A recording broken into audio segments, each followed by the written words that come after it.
Yo's me boy, Shonen Boy here today. I'm here today to review the latest chapter of One Piece, chapter 1065, The Six Faces of Vegapunk. We get a color spread for this chapter, which is all the Straw Hats and all the Shanks pirates, and also the other people that will be in Film Red. We get to see Uta in the middle, and we get to see Oven and Katakuri, Helmeppo and Kobe, and all the Shanks pirates and all the Straw Hats and in their sort of like One Piece Film Red outfits. So yeah, and the color spread looks really good. I really like this color spread. I'm going to see Film Red tomorrow, with some friends, and I really hope it's a good movie, and I've heard a lot about it, and yeah, I'll probably make a review about One Piece Film Red not tomorrow but the next day, or maybe after I see the film, who knows, but I'll have to wait and see how my schedule sort of shakes out, and what if I can do it. So yeah, but I will be doing a review about One Piece Film Red. I will be doing it. So yeah. Then moving on to what happened in this chapter. So we get to see, why Zoro and Brook stay behind on the ship, and he says that this is a government island, so we should be, cautious about what we do here, because if the other, Straw Hats get, captured, Sanji's group, we'll have to bail them out. We'll have to save them if they get captured. So that's the reason why we stayed on the ship. And then we see Caribou, and Caribou it tells Zoro I know I said that you can drop me off anywhere, but this is a government island, so could you drop me off at the next island? And then Zoro's just like, oh hey buddy, thanks for helping our captain. See ya. And it's just so get off our ship. And it's just oh man, wow. But at the same time, I feel like they should just kill, Caribou, just get him out of the way, because Caribou has a lot of secrets, and he knows about Poseidon and also about Pluton, and he knows the locations of those two ancient weapons. So he is a very important person, I guess you could say now. So honestly, Zoro, if you knew what he knew, I'd probably think that you should just kill him and get him out of the way. So yeah. But I don't know what Caribou is going to do, if he's going to stay with the Straw Hats, or if he's just going to hop off the ship and and adventure around Dr. Vegapunk's island. But we'll have to wait and see. I would actually kind of like Caribou to maybe adventure around the island and find some really special high tech thing that maybe he might find the blueprints to Uranus, who knows? And he finds out about, the third ancient weapon, because he already knows about Poseidon, and he already knows the location of Pluton. Why doesn't he find the blueprints on, Vegapunk's island, about Uranus? Who knows? That'd be really funny if he did that, but at the same time, it'd be wow, so yeah. But anyways, moving on. So Zoro and Brook are on the ship because it's the government island, and they don't want to get captured. And if the rest of the Straw Hats do get captured, they can help them out. So yeah. Then moving on, so Nami and Usopp, go up this escalator, and they're really shocked because they've never seen an escalator before, and they're like, "Wow, what the hell is this? This thing has infinite stairs, and it keeps going up to where the lab is. What is this?" And then Lilith tells them that this is an escalator, elevator type of thing, and it looks really cool. And this lab is really interesting. The design of it is really interesting. And then Lilith talks about how this whole island is fueled by fire, it runs on fire. And then I think it was Frankie or someone, it was either Frankie or Nami or Usopp, who said doesn't that burn for a lot of fuels? And then Lilith said oh yeah, we're always looking into alternative fuels. So yeah. And she also says that if I could create my own sun, I would be set. I'd have an infinite fuel source to power this island. So I don't know if this is like if this is going to happen or not. It's just a little theory I had in the back of my mind.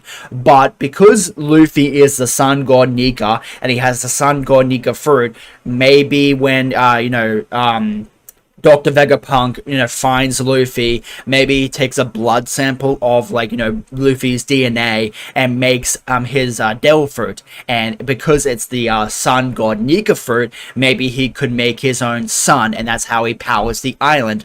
Who knows? But it's just a little theory that I had on my, I had in my mind. I was like, oh, maybe Luffy could, like, do, Dr. Vegapunk could take a blood sample and make his own sun from Luffy's DNA, because he is a sun god Nika fruit, and he could replicate his fruit. Who knows? Because, Vegapunk can do that. He can, replicate other people's, like, fruits and everything like that. And we're going to see another fruit that he has replicated for one of the Seraphim in this chapter. So yeah, but I'll get to that later. So yeah, and I'm pretty sure we're going to find out more about Luffy's fruit in this arc. What is going on with, Gear 5, and, what is, like, Sun God Nika, and what is he connected to, and everything like that. Maybe, hopefully, we find out about Luffy's fruit and what his connection is to the Sun God Nika, and this god from the One Piece universe. Who knows? And what is his powers and everything like that, and why he can go into Gear 5th, and what's up with his body and everything like that. Who knows? And why he's connected to Joy Boy. This could really set up about his, like, Devil Fruit and what it's all about. Who knows? But we'll have to wait and see. So yeah. So they go into the lab. They phase through a wall. Lilith phases through a wall, and the other Straw Hats follow. Her. And they also checked the wall because they phased through it, and they're like, "What the hell? Like, we just phased through a wall, and this is solid metal. What the hell?" So yeah. And then we go to the they keep on walking. Lilith has to go somewhere.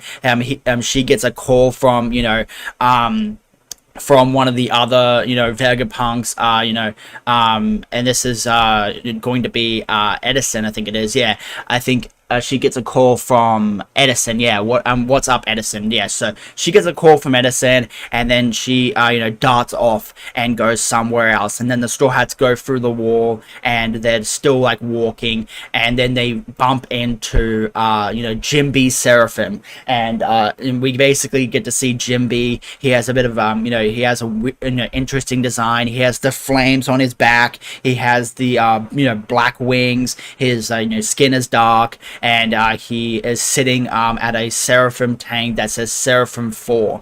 And then they all they all give their opinion about this Seraphim. Like, this Seraphim looks like Jimby. Is this Jimby? Is this Jimby's son? Like, is it a clone of him? Or maybe it's a pacifista. And that's when the Jimby Seraphim gets up and starts blasting away at the Straw Hats. But before that, Nami says that we should collect some future tech, and and steal some future tech. And she says, like, flower jewels or something like that. And I'm just like, wow, Nami. So yeah. Then the Jimby Seraphim gets up, starts blasting away at them, and that's when, Nami goes in with her climb attack. And I'm actually surprised that Nami goes in with her climb attack, and she, like, twirls it around, and she grabs it, and Usopp gets knocked back and everything like that. And then we see that the Jimby Seraphim has a Devil Fruit. It has Senora Pink's Devil Fruit, the one that can go into the floor and and also swim through the floor. And I was like, oh, okay, so the Seraphim have Devil Fruits. Now, I wonder if all the Seraphim have Devil Fruits, like the Mihawk Seraphim and the Boa Seraphim. Do they have, like, Devil Fruits, for the, these Seraphims? Because I know that Jimby doesn't have a Devil Fruit, so, they must have, made an artificial Devil Fruit from Senora Pink's Devil Fruit. I don't know how, but, like, at some point, Vegapunk, had Senora Pink's Delphoid, and he made an artificial, Delphoid of that Delphoid, and then he gave it to the Seraphim.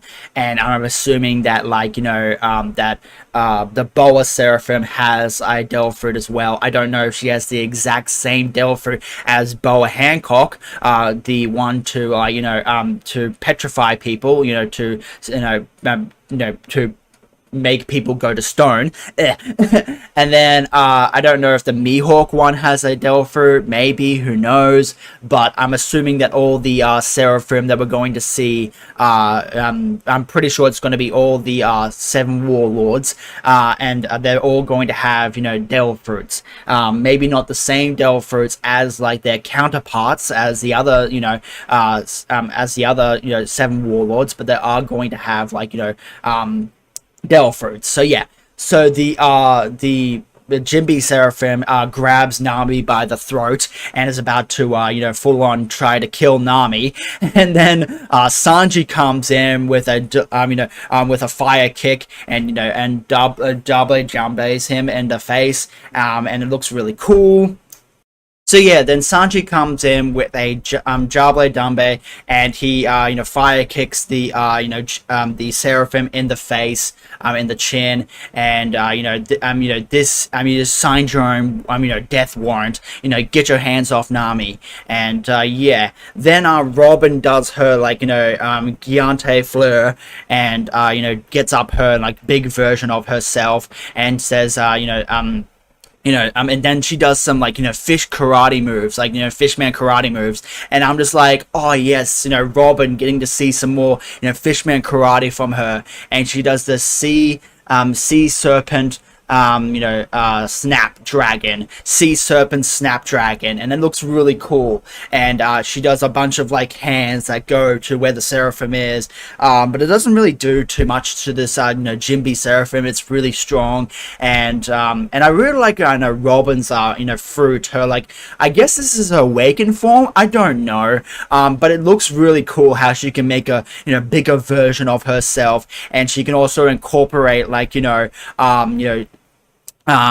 fishman karate moves into her fruit, and it looks really, really cool. I would actually in this arc I would really like to know more about Delphoids and how they evolve, and what is the how to create a Delphoid, and how to go to and how to unlock a Delphoid, how to awaken a Delphoid, and what is the implications on how to do that, because it seems like you have to have your fruit for a very, very long time, or use your fruit for a long time, and then you eventually awaken it. But I really hope because we meet Vegapunk in this chapter, I really hope that he explains Delphoids to us, and he explains the lineage factor, and how to replicate a Delphoid, and what Delphoids are and where they came from and everything like that. I just want to know more about Delphoids, okay, Oda?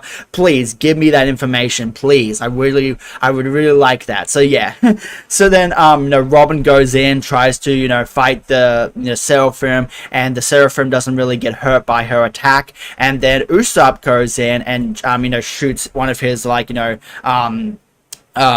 green pops, and he uses skull explosion grass, and it hits the Seraphim, but it doesn't really do anything to him.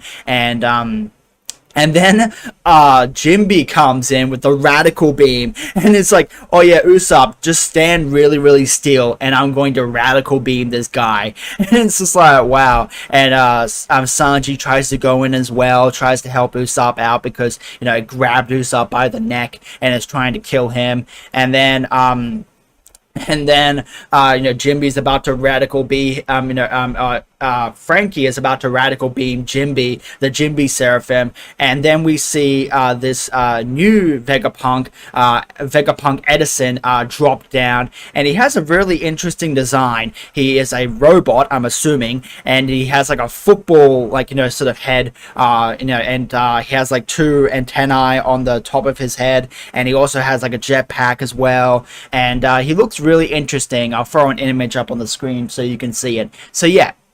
And he says like, oh, calm down, Seraphim.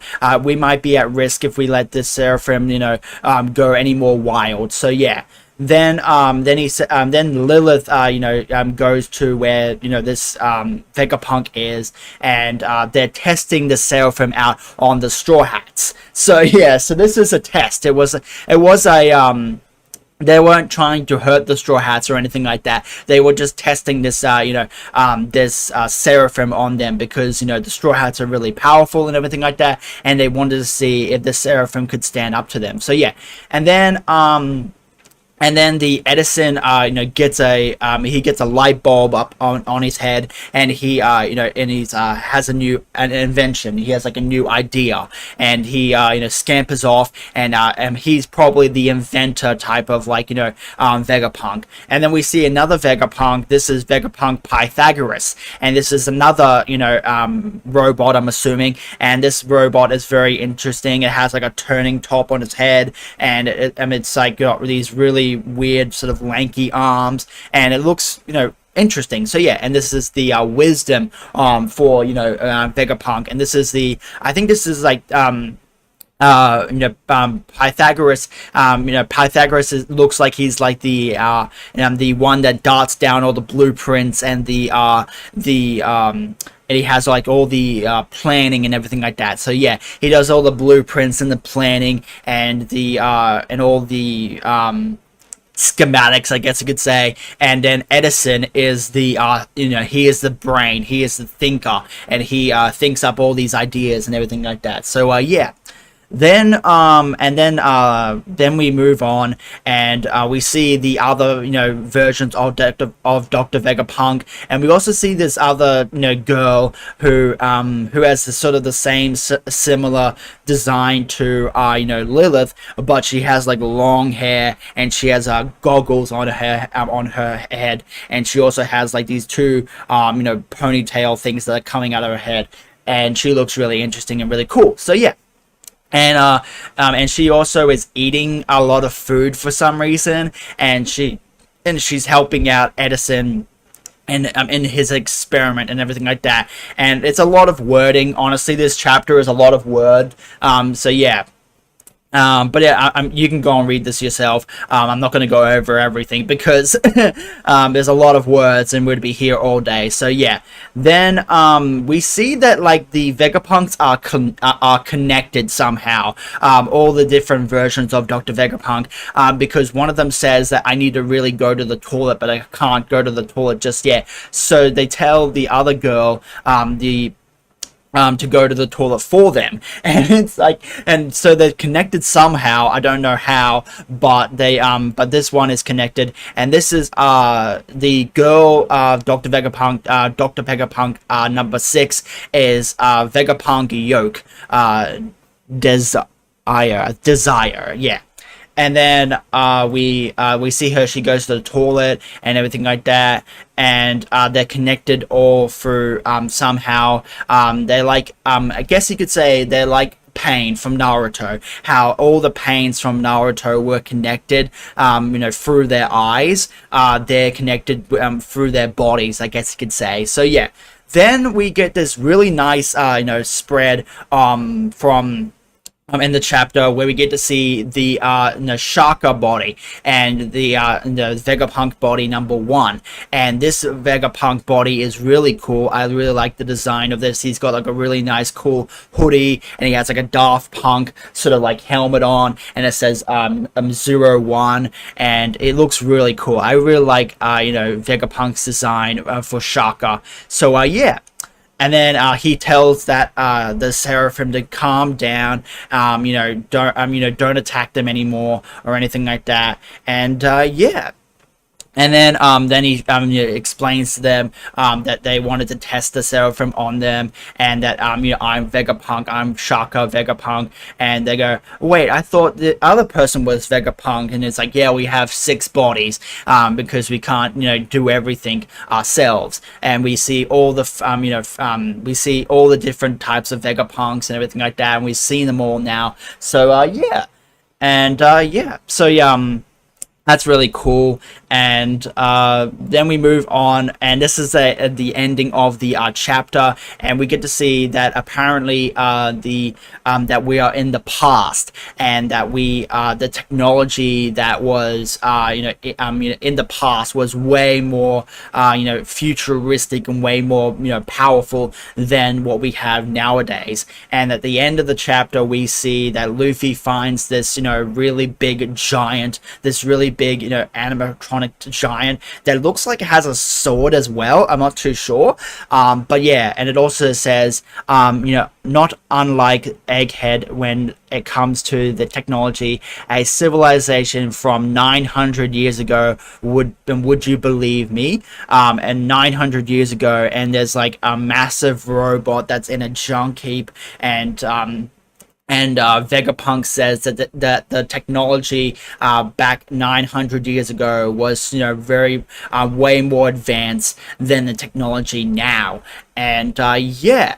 So I'm not too sure if we're going to get the Void Century very, very soon in Egghead. I highly doubt it, but we'll have to wait and see if we're going to find out about the Void Century or something like that, and the technology and everything like that. But I feel like it's too soon for the to get the Void Century and the backstory. I would really like it. Don't get me wrong. I would really like to see the Void Century and the technology that they had about the Void Century, and what happened in the Void Century, and what it connects to, and how the world government took over the world and everything like that, and the ancient kingdom and all that sort of stuff. I would really like to know all about the Void Century, but at the same time, I feel like it's too soon that we're going to get about the Void Century. I feel like this is a little hint that Oda is going to, dangle in our in front of us, and then he's going to pull it away, and we won't see this again until later on, at the end of, One Piece, when they find Raftel and they find the last real poneglyph and everything like that. Then we'll find out about the ancient kingdom and the Void Century and 900 years ago and everything like that, and how the world government took over, and, what happened, back then, and what was the technology like back then and everything like that. I'm assuming that's what's going to happen. Who knows? But I highly doubt that we're going to see the Void Century in the next chapter, and we're going to get a backstory. If we do, great, but I highly doubt it. I don't know. So yeah. But this chapter was really, really good. I really enjoyed this chapter. There was a lot of, wording in this chapter, and there was a lot of mystery behind this chapter. And we get to see, all the faces of Vegapunk and everything like that. And it's cool to see the, every single body of Vegapunk in this chapter. Their designs are all really cool. I really like their designs. I didn't really talk about Yoke's design, but it kind of looks like Lilith's design, and she's got like this sort of tank top on with a jacket, and she also has the a thong on as well, and then she has the dome shoes, and she looks really cool as well, and she's like sleeping, and yeah. But yeah, and then the ending of the chapter with the big massive robot with the sword. I would like to know more about that, but I don't know if we're going to find out more about that in the next chapter. So we'll have to wait and see. But anyways, this is your boy, Shonen Boy, signing out. Like and subscribe, comment down below. What do you think about this chapter? What are your theories? What are your theories about, the different Del fruits that the Seraphim could have? Do all the Seraphim have a Del fruit? Like, these Seraphim are really turning out to be really, really busted and really, really OP, because they already have like Lunarian DNA. They have the Seven Warlord DNA. They have Del fruits now, artificial Del fruits, like they might have Paramecia, Logias, or maybe Zones, who knows. And then they also have Pacifista technology inside them as well. Like, the only thing you need to give them now is like Haki, and then they're busted as fuck. And so yeah. But anyways, the Seraphim are busted as hell. I'm really interested to see more about the Seraphim, and what they're how Vegapunk created the Seraphim and how he created these artificial Delphers that he gave the Seraphim and everything like that. And it's just really interesting and really cool. And I would like to see more about the Void Century and about what this means and the technology behind the ancient kingdom and the 900 years ago and everything like that. So yeah, but I am really excited to see more about this Egghead arc. This Egghead arc is really turning out to be a really good arc, and I'm really interested to see more about it. So yeah, I'd give this chapter a good solid 8 out of 10. It was really intriguing, and it was really cool. I really enjoyed this chapter, and yeah. But until next time, I'll talk to you guys later, and have an awesome day.